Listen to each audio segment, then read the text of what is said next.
Before we get into this video, 68% of you who watch these videos are not subscribed. Get your life together. Hit that subscribe button, turn on notifications, leave a like on this video. In today's video, we're going to talk about the Toronto Blue Jays and how they have failed this offseason, but how they can turn around their offseason because their offseason has been quite disappointing. They've been interested in every free agent, being really the biggest joke because they have been interested in every free agent this offseason. So that's what we're going to look at in today's video, talking about how the Toronto Blue Jays have failed this offseason, but how they can turn around this offseason very quickly, and it wouldn't take too much to turn this offseason around. So that's what we're going to do in today's video. The Blue Jays, they've been the joke of the offseason. Like I said, they have been interested in just about every big-name free agent this offseason. And in this video, I'm going to give my thoughts on why the Blue Jays have failed this offseason. As bad as the Blue Jays offseason has been so far, it could still turn out to be a good offseason for the Blue Jays. Now, if I'm giving the Blue Jays a grade for their offseason so far, they get a big fat F. Their offseason has been terrible. So the title is not really clickbait, in my opinion, at all, because they really have failed this offseason so far. How have the Toronto Blue Jays failed this offseason?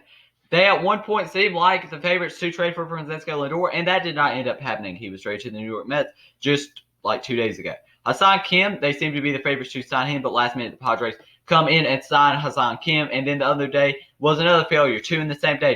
Tomoyuki Sagano, he was asking for a pretty big contract for someone who's unproven in the major leagues, but they still should have gave him that money, in my opinion. Now, let's be honest. They had very little chance at trading for Blake Snell or Yu Darvish, so they have already missed out on some of the top pitchers in the free agent and trade market. Blake Trinan is another arm they missed out on that could have helped their bullpen a ton because they need a closer. They really do not have a closer at all, but we're going to try to bring back some closers in my offseason outlook for them after missing out on so many plays. James McCann is someone they definitely could have used at the catcher position because Danny Jansen's really just backup catcher, if we are being honest. So they have missed out on a lot of players this offseason that they could use. And recently, just like 30 minutes ago, Kyle Schwarber signed, and there won't be a reaction video to that because it's Kyle Schwarber. I mean, it literally would be a 1-minute video because there's really nothing to say here. I mean, I feel like that's another failure for them. I feel like they have made so many bad moves this offseason, but they are still in the position to turn it around. Now that we have talked about what the Blue Jays have done wrong this offseason, now we are going to look at what they can potentially do to still make it a successful offseason for the team. First thing they should do is look at a catcher. It does not have to be a JT Realmuto, and the price of JT Realmuto is going to be absolutely ridiculous. But a solid catcher because their team is very right-handed heavy. In their lineup is Jason Castro. He's not a big power bat at all, but he could definitely help this team. He is very good defensively and not terrible offensively. Next thing that they should do, instead of trading for Chris Bryant, I think they should sign Jake Lamb, a former All-Star. The Arizona Diamondbacks, that could be a really good, cheaper option for this team. Now, if they do not get the next player in my offseason outlook, then they should trade for Chris Bryant. They need to get a big name this offseason, or they're not going to really be able to compete in the AL East, even though they were able to compete in the AL East in 2020. But the Rays, Yankees, Red Sox, all in that division ready to compete, and the Orioles could maybe surprise some people. You never know.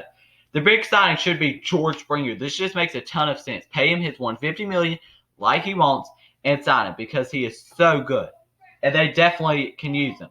If they get George Springer, it is definitely going to be their big move of the offseason, and Springer should be their top priority now that Francisco Lindor is off the trade market. Now that the Blue Jays have signed George Springer in my offseason outlook, they still do have some weaknesses, and those are starting and relief pitching. They have their ace in their starting rotation in Hyun-Jin Ryu, and Nate Pearson looks to be a future Cy Young. I'm going to try to fix their bullpen. The first thing I will do is re-sign Ken Giles. Also sign Ian Kennedy, who has been one of the most underrated relief pitchers in baseball after his last couple seasons with the Royals. And the final piece is Archie Bradley, formerly of the Cincinnati Reds.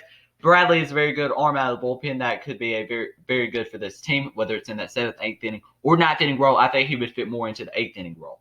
Now, some starting pitchers. First one is James Paxton, formerly of the New York Yankees. I've seen predictions, and it looks like most people predict James Paxton to go in division to the Toronto Blue Jays. Who would be a good option for this team? A veteran that could be a very good, solid number 3 or number 4 for this team. Next one is Rick Porcello, who is a former Cy Young with the Boston Red Sox.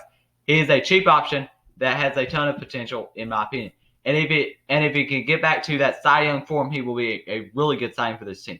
Now let's look at the contracts for these players, because I don't want to just say, well, I'm going to sign George Springer, but I really don't. But then you guys are just like, how much are you going to sign it for? So that's what we're going to do. Jason Castro will be signed for 2 years, $16 million. I think he will accept this contract, and it's a very decent contract for both sides. Jake Lamb will sign a 2-year, $20 million deal. I think he will sign this for about $10 million a year, and he could be a very good option for this team. George Springer, 5 years, $150 million. That's a good deal, $30 million a year. That's not too bad. You've got to pay. If you want to get all-star players, you have to pay all-star players like all-stars, and he deserves the $30 million. Even without the trash can bang, he was very, very good this season. Ken Giles gets 3 years, $30 million, and the reason he gets 3 years, $30 million is what he's proven in the past. He has had some injury problems in the past as well, so you've got to look at the injury problems. At 10 years, $10 million per year is a very good contract. If he's not good, then you can trade him, obviously, after the first season, because a team will be fine with taking on that contract at only $10 million per season. Next is Ian Kennedy for 1 year, $8 million. He's not really going to cost a big chunk of money, which is very good. For the relief pitcher that he's been, he's not going to cost a ton of money.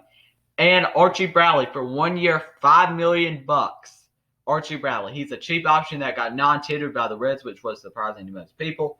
He would be a very good option for this team. And James Paxton, 2 years, $18 million. And finally, Rick Porcello gets 1 year, $9 million. I think these are fair contracts for both sides. Maybe you could bump them up a little bit. Maybe you could bump them down a little bit. But I think these contracts are very reasonable for both sides. So that the Blue Jays have failed this offseason so far, but they can make a few simple moves that can really make them compete in the AL East, because they need it. The Rays, Yankees, Red Sox, all competing, and they really need some big moves, and this would be the perfect offseason, I think, to make them a team that could possibly win the AL East. So that's the end of this video. Before I end this video, though, 68% of you that watch these videos are not subscribed. Get your life together. Hit that subscribe button. Turn on notifications. Leave a like. I mean, what are you doing? Subscribe. Turn on notifications. Leave a like. Yeah, the Blue Jays, they failed this offseason so far. They've been interested in everybody, but these are some moves that can help them to a better offseason, because they get an F grade from me for their offseason so far. Yeah, they get an F, but they can turn it around